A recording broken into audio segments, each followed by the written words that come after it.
Narito ang mga dapat gawin kapag may baha upang mapanatili ang kaligtasan mo at ng iyong pamilya. Bago ang baha, makinig sa balita. Sundan ang mga anunsyo ng Pag-asa at LGU. Ihanda ang emergency go bag na may flashlight, baterya, pagkain at tubig na pang-3 araw. Kasama din ang gamot, first aid kit, whistle, power bank, at mga importanteng dokumento sa plastic.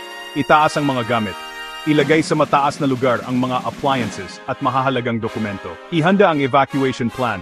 Alamin kung saan ang pinakamalapit na evacuation center.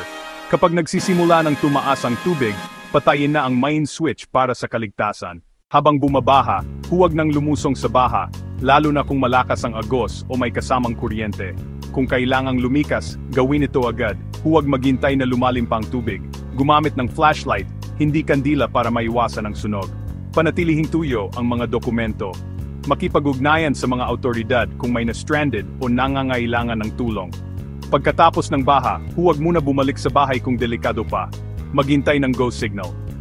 Linisin at disimpektahin ang bahay. Ipa-check ang electrical lines bago gamiting muli.